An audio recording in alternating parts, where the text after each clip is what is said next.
যখনই লেয়ার মুরগি বাসায় আনা হয় তখনই এভাবে রান্না করি, খেতে এত বেশি মজা হয়। বাচ্চারা তো শুধুমাত্র এই এক পদ ছাড়া কোনো কিছু দিয়েই খেতে চায় না। আজকে প্রায় 3.5 কেজির উপরে একটা লেয়ার মুরগি আনা হয়েছিল, তার থেকে আমি 4 ভাগের 1 ভাগ নিয়েছি, তার সাথে নিয়েছি ডিম আর গিলা। এবার এটা ছোট ছোট টুকরো করে কেটে নিয়ে বেশ ভালোভাবে ধুয়ে পানি ঝরিয়ে নেব।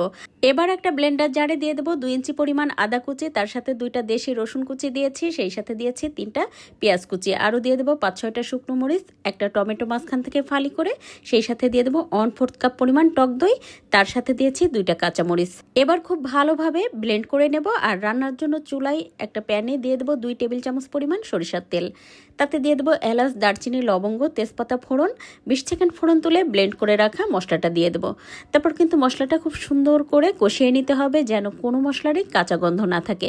তাই প্রায় 5-6 মিনিট সময় নিয়ে এই মশলাটা কষিয়ে নিয়েছি।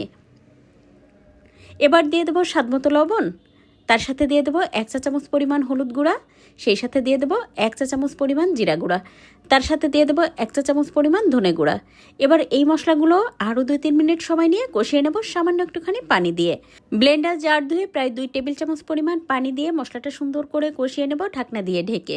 চুলার আঁচ মিডিয়াম রেখে কিন্তু কষিয়ে নিয়েছি, আর মাঝে মধ্যে একটু নেড়েও দিয়েছি। মশলা তো খুব ভালোভাবে কষিয়ে নেওয়া হয়ে গেছে, তেল উপরে উঠে আসছে, ঠিক তখনই দিয়ে দেবো আগে থেকে ধুয়ে রাখা চিকেন। নেড়ে মশলার সাথে মিশিয়ে নিয়ে সুন্দর করে সময় নিয়ে কষিয়ে নেব। ঢাকনা দিয়ে ঢেকে মাংসটা কষিয়ে নিতে হবে প্রায় 10-12 মিনিট, এতে করে মাংসের মধ্যে খুব ভালোভাবে মশলাটা ঢুকবে। এভাবে লেয়ার মুরগিটা রান্না করলে এত বেশি মজা হয়, একবার হলেও এভাবে ট্রাই করে দেখবেন, আশা করি ভালো লাগবে। তাই তো ভিডিওটা শেয়ার করে রেখে দিবেন আপনার টাইম লাইনে, এতে করে রান্নার আগে টুক করে একটু দেখে নিয়ে রান্নাটা করতে পারবেন। প্রায় 10-12 মিনিট সুন্দর করে চিকেনটা কষিয়ে নিয়েছি। এবার তো দিয়ে দিলাম 1 কাপ পরিমাণ গরম পানি, তারপর ঢাকনা দিয়ে ঢেকে মাঝে মধ্যে নেড়ে দিয়ে কষিয়ে নিয়েছি আরও প্রায় 15-20 মিনিট। এই পর্যায়ে চিকেনটা প্রায় 70% মতো সিদ্ধ হয়ে গেছে। এখন এর মধ্যে দিয়ে দেবো 2টা আলু কেটে, আলু দিয়ে তারপর আরও 3-4 মিনিট মতো এটা কষিয়ে নেব, যেন আলুর মধ্যেও মশলাটা বেশ ভালোভাবে ঢুকে। তো এতে প্রায় 5 মিনিট মতো আমি আলু দিয়ে কষিয়ে নিয়েছি।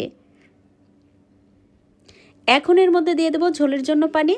আমি প্রায় 1.5 কাপ পরিমাণ গরম পানি দিয়েছি, আর এই রান্নাটাই অবশ্যই চেষ্টা করবেন গরম পানি দিয়ে রান্না করতে, এতে করে চিকেনটা দ্রুত সিদ্ধ হয়ে যাবে। তারপর তো ঢাকনা দিয়ে ঢেকে বেশ খানিকটা সময় রান্না করে নিয়েছি, আর এই তো দেখতেই পাচ্ছেন চিকেনটা প্রায় সিদ্ধ হয়ে আসছে। ঠিক তখনই দিয়ে দেবো ওই যে ডিমগুলো ছিল সেটা, তারপর ঢাকনা দিয়ে ঢেকে একদম নাড়া যাবে না, তাহলে কিন্তু ডিম গলে যাবে।